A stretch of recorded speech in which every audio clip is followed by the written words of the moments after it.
Good morning. How are you guys today? Looking good? Hey, before we get started, I just want to point something out. Today is my mom's birthday. So I would stand up here and sing to her. However, one of the many things that she has, well, of the many things that she has taught me, music is not one of them. So we are not going to be up here to sing.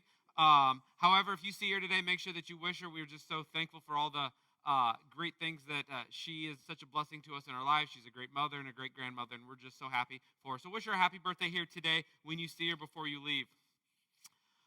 So last time I went to Belize, it was in 2019. And one of the things that I had to do differently when we were in Belize was I got to drive in Belize. And so we had like 3 vehicles, and usually I followed people to our certain destinations of where we were supposed to go. But if you've ever driven in a third world country and you've ever been a part of that, you understand that things in different countries are aligned differently. There's no really addresses. You can't just put an address into Apple Maps or Google Maps and it takes you there. They don't really have necessarily addresses. And so I was tasked one afternoon to go pick up some people from a different ministry, and I was with me, and I was pretty sure I could find it. First mistake, but I was pretty sure that I could find it. And so I was driving, and I was driving through Belize, making sure that, you don't hit the pedestrians and you stop at the one stoplight they have in the city and all that kind of stuff, and just making sure that you're not hitting the bicyclists. I mean, it's just completely crazy. If you've ever been to a larger third world city, you can understand it. And so I get further and further away from things that look familiar. And I'm like, what in the world? Where am I? And so I'm starting to like, how am I going to get back? I don't even know if I know how to get back to where I started in order to get to where I need to pick up these people from the ministry. And so I do what they do in Belize. You FaceTime. You FaceTime somebody that's from there. And so I FaceTime Nomar, who is the guy that's kind of my contact there. And I'm like, hey, Nomar, I am completely lost. I have no idea where I'm at. Apple Maps, Google Maps, they're not working. Waze, it's not working, whatever. I don't know where I'm at. He's like, okay. He's like, just hang your phone out the window. We'll see where you're at. And so, you hang your phone out the window, and he's looking at it, looking around. I'm guessing is, I'm driving, trying not to hit the bicyclists and the pedestrians and all the kids running around in the streets and all that stuff. And so, all I can kind of hear him mumble is, and I remember like something like, how in the world did you end up there? Kind of thing. Like you had one job, one destination that you needed to get to, and you completely went a different direction and went the wrong way. And so. However, he's like, okay, go to the stop sign. All right, turn left, turn right. He got me to where I needed to go based upon, the technology of my iPhone and FaceTime and all that kind of stuff. And so it was great that we were able to finally get to the destination. But oftentimes in our lives, it's similar. Our heart oftentimes acts like our GPS system in our lives. And if our heart is off and our heart is wrong, then our whole GPS system is not going to work. Like it didn't work in Belize, and if we're seeking the wrong things and we're doing the things that we shouldn't be doing and we're focused on that stuff, that's where our treasures are in life. And so as a result, our heart might not be necessarily where it should be. And so oftentimes we know that naturally our heart isn't good. We know in Jeremiah where it says the heart is wicked and deceitful above all things, and so we hear people give advice to people, just follow your heart. That is pretty much terrible advice most of the time, especially because our heart is wicked and it's evil. But there's also times in our lives, where Jesus is talking about a little bit about kind of where our treasures is where our heart is. And so meaning that if our treasures are in the right place and we're focused on the right things and we're doing the things in which we should do, then our heart can be in tune with God, and we need to follow that as our GPS. So in Matthew chapter 6, this is what Jesus was teaching. And we're going through the Beatitudes. It's been a great series. I've really enjoyed it. It's done an amazing job. But these are the verses that we're at here today in Matthew chapter 6, verses 19. And it says this: don't store up for yourself treasures here on earth, where moths eat them and rust destroys them, and where thieves break in and steal.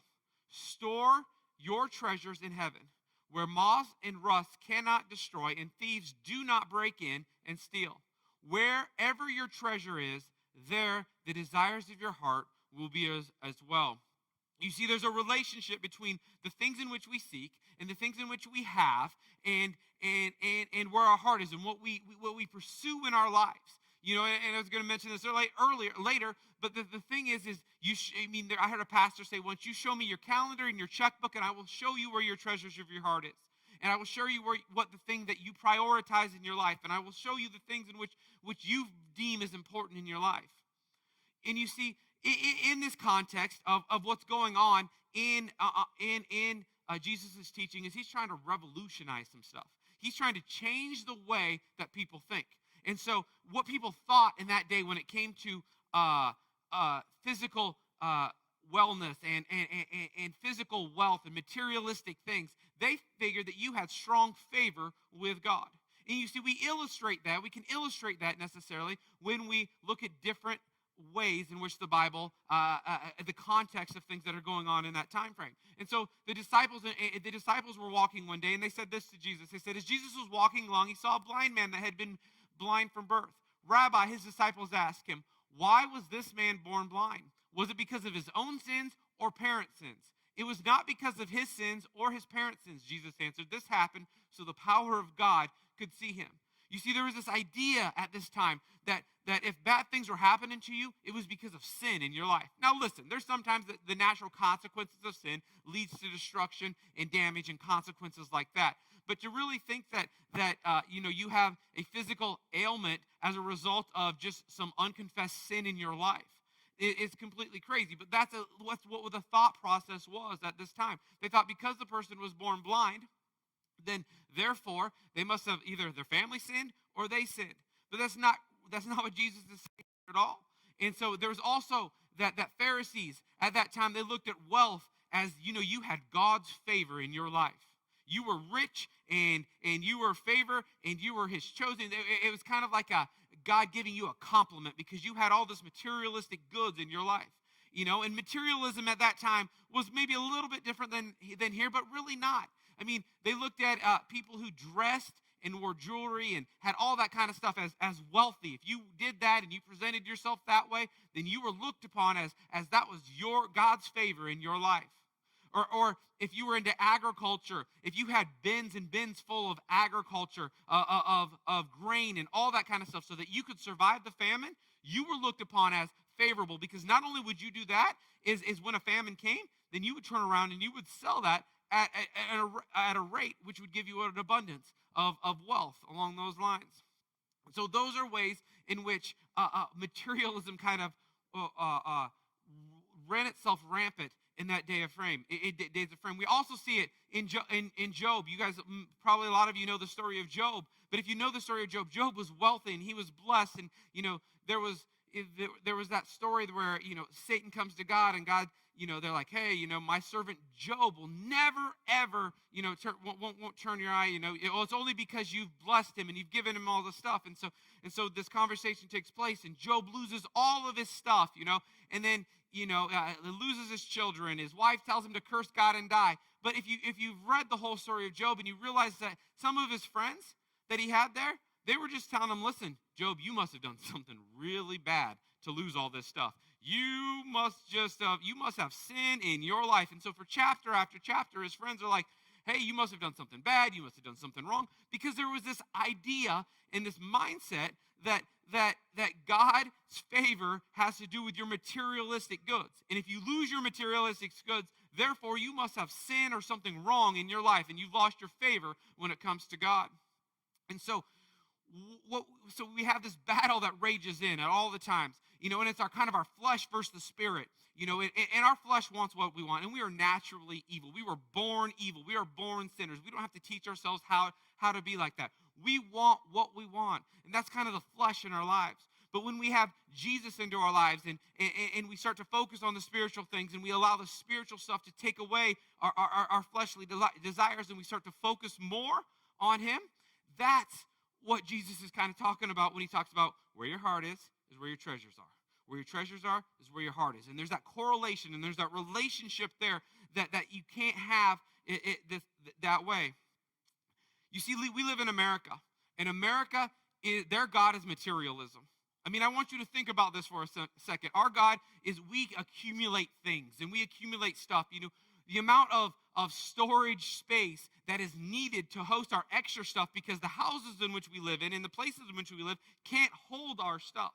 Or every spring when we take perfectly good cabinets or perfectly good countertops and we're like, you know what? We need to change a color. And so we take perfectly great stuff that's fine, maybe a little outdated, but fine. We rip them off and we put brand new stuff in there. You see, that's kind of the mentality of our lives. We are here to consume, and we think that if we consume things, that's going to bring us happiness. That's going to bring us joy. That's going to bring us the things in which we need to be satisfied here in our life.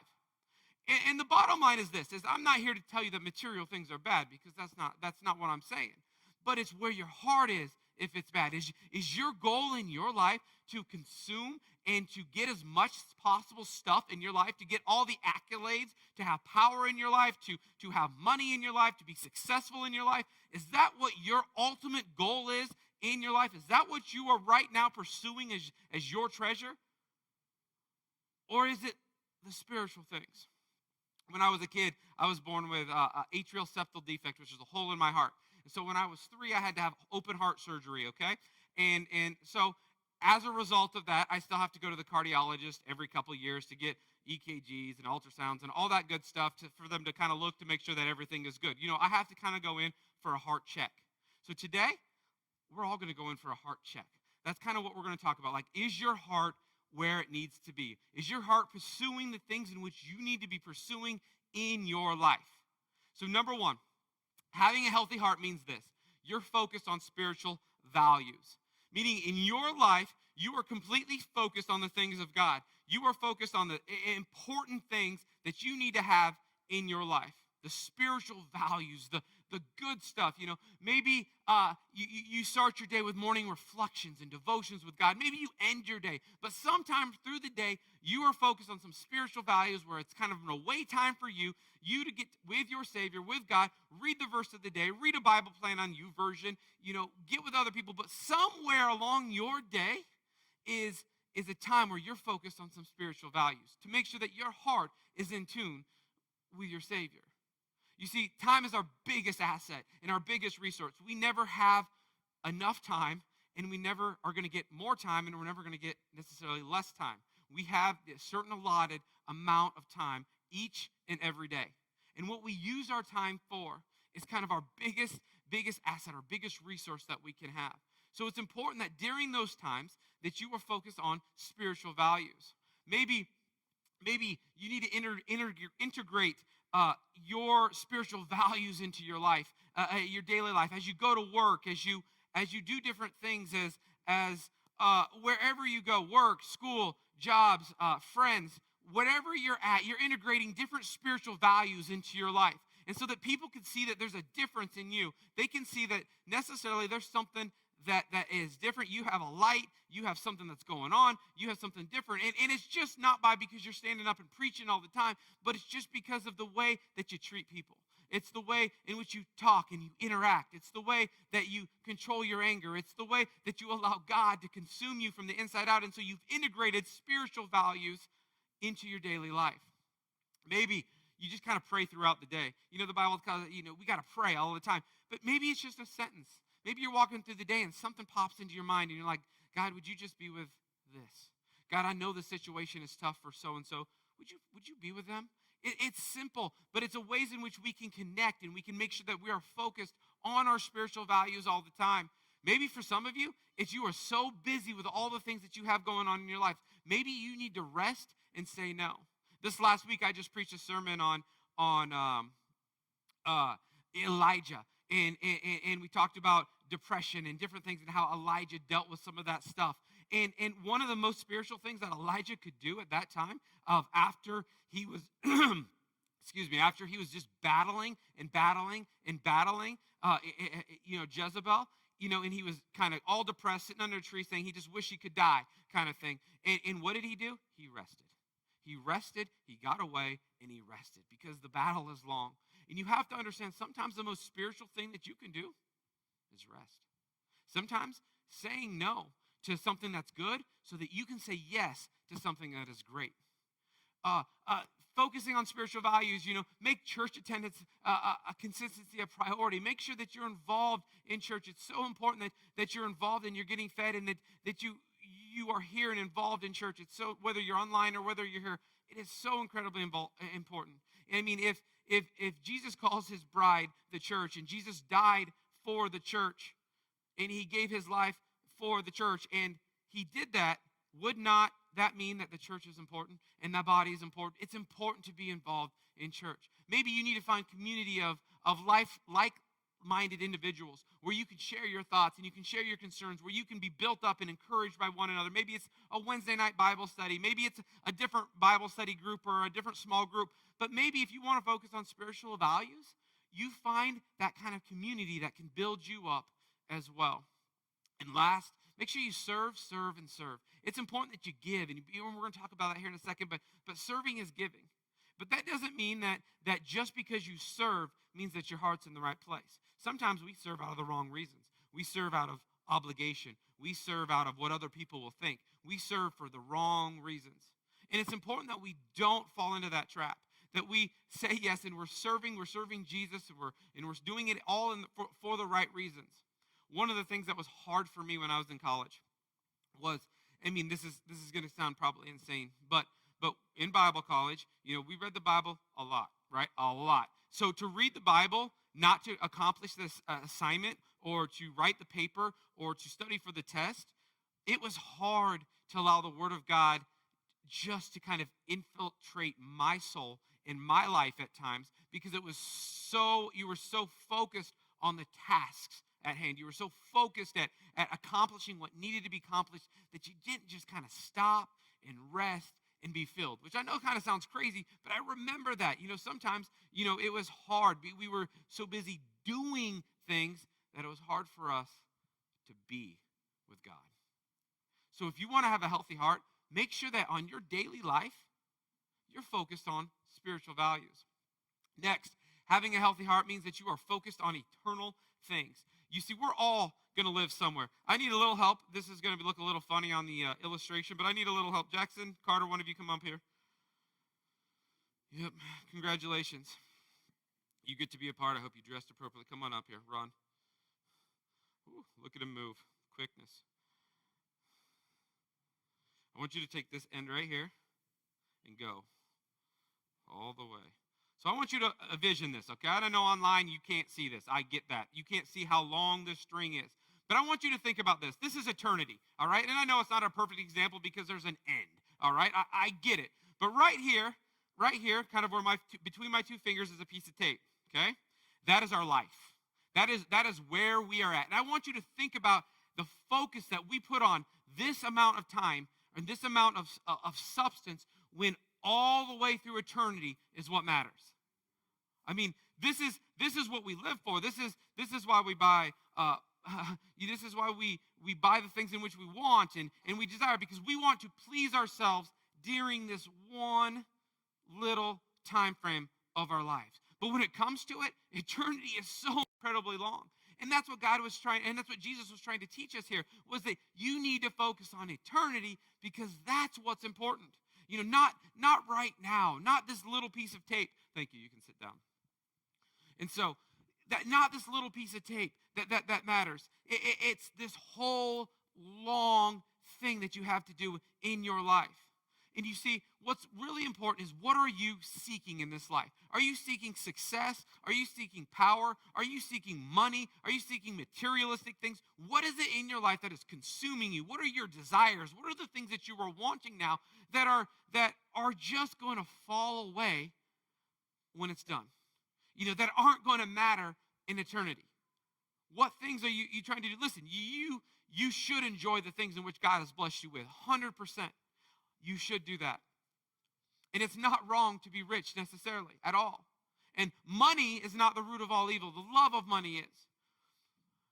But what is it that you're pursuing, that you're seeking, that isn't building up eternity, but just that small little piece of tape, that little small life that we're here just for a moment? You see, we're going to live somewhere forever. Everyone lives somewhere forever. We're going to be somewhere. heaven, hell, somewhere. Eternity is forever. We're going to be somewhere forever. What is it that you're seeking to get to where you want to be forever? You see, one of the cool things that you can do is that the things that God has blessed you with, and the money that you have that's God's, and the money that and the materialistic things that you have as God, is that you can use it for His glory. And what I love is the stories of the people here in our church that have used their equipment, their stuff, their things for the glory of God. Yes, maybe it's they've taken their church van and they've hauled kids down with it. Maybe they've done different things. Maybe they've used their trailers. I don't know. But the things in which we use, their tools when it comes to coming here and helping the church, or their stuff that they have, but they use their stuff that they have that's in their lives and in their hands, they use it for some eternal good. They use their gifts and abilities for eternal good, for something that's important long past this present life.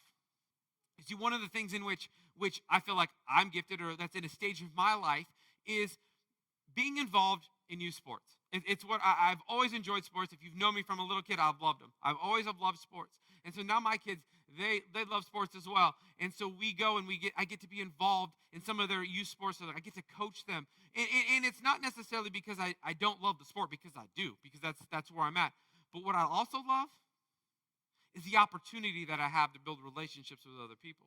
What I love is the opportunities that I get to try to teach the values that just because you feel like you lost in this very tough game, that is not who you are, that your identity is bigger.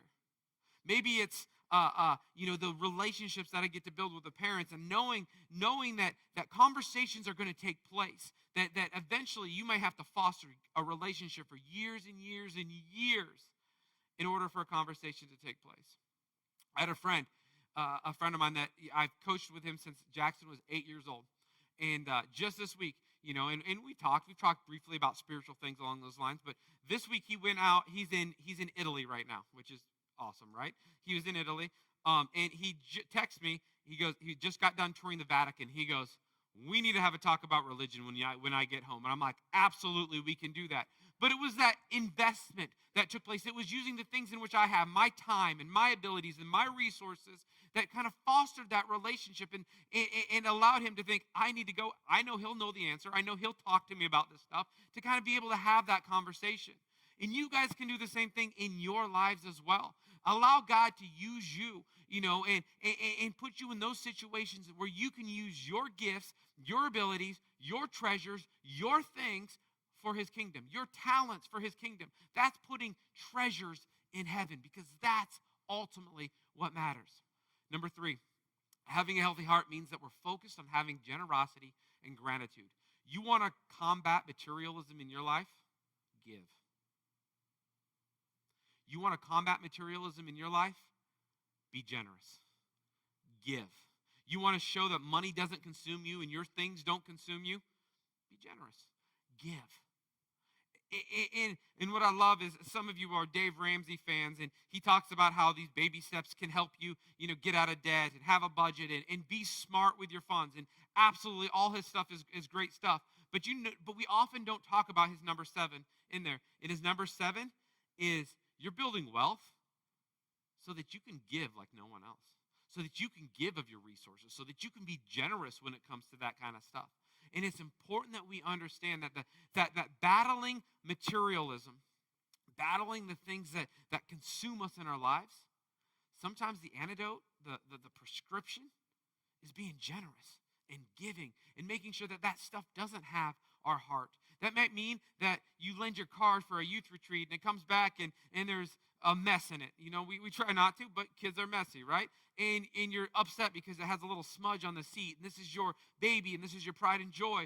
But realize that those kids had a great time at camp, and they had a chance to hear the gospel. And to you, that was more important than any little smudge that's on the seat of your car. I mean, think about it, how it is that we can build up treasures in heaven and focus on the eternity by being generous, by giving. You see, oftentimes our debt and the way that we consume materialistic things allows us to go into debt for lots of stuff. And we think that stuff's going to bring us happiness. We even buy into this idea that we deserve this because we're in America. And we deserve to be happy. And so we deserve to have this materialistic thing. We deserve to have this nice thing. We deserve this. And it's anything far further but the truth. We buy that lie. And as a result of this entitlement that we start to think that we deserve and we need and we have, that we fail to live up to what we need to be is thankful for what we have and generous with what we do have. You see, I mean, you are constantly bombarded every day with social media posts. If you are on social media, you get it, of all these people posting about the things that they have, and you want these things, and you consume those things, and you want that. But how is it that you can build up treasures in heaven without comparing yourself to what other people have? That doesn't mean you can't go out and buy a boat or buy a truck or whatever those things. That's not what's being said here. What's being said is, what are you pursuing? What is it that you are so incredibly focused on this temporary earth that we're living on, that you're failing to think of eternity when it comes to it? So let's do a heart check. Let's do a heart check. Maybe your GPS isn't working. Let's check to see if your GPS is in tune, so to make sure that you are going in the right direction. What materialistic things in your life are you pursuing? What do you think will satisfy your soul? What do you need to give to? Where is it you need to be generous? Where is it that you need to give? Would you bow your heads with me for a second as the worship team comes up?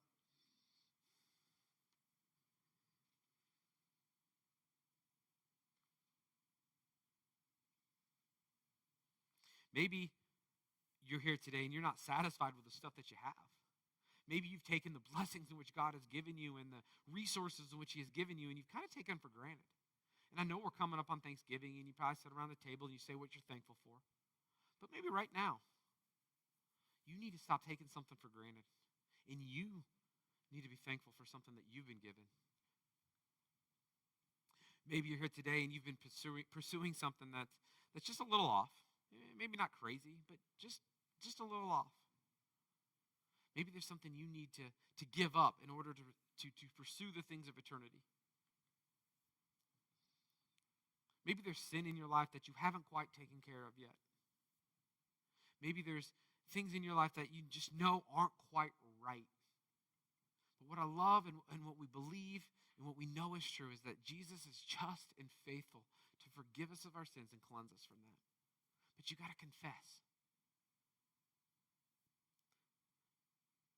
What is it you need to confess in this moment?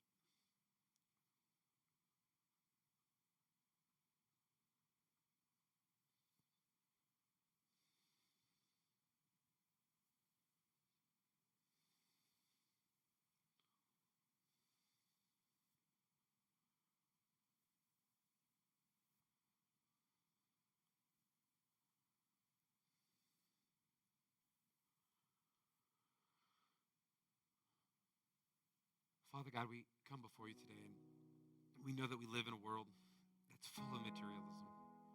We live in a life that is consumed every day, more so than we probably even recognize. God, help us each day to live for you. Each day to take the blessings which you've given us, the talents which you've given us, the resources that you've blessed us with, and use them for your glory, for eternity. Help us not to be so focused on this life, in this temporary life, but to be focused on eternity.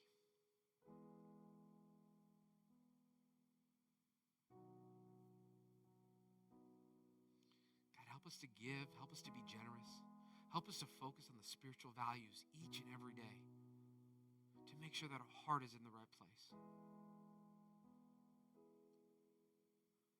We thank you and praise you in your name.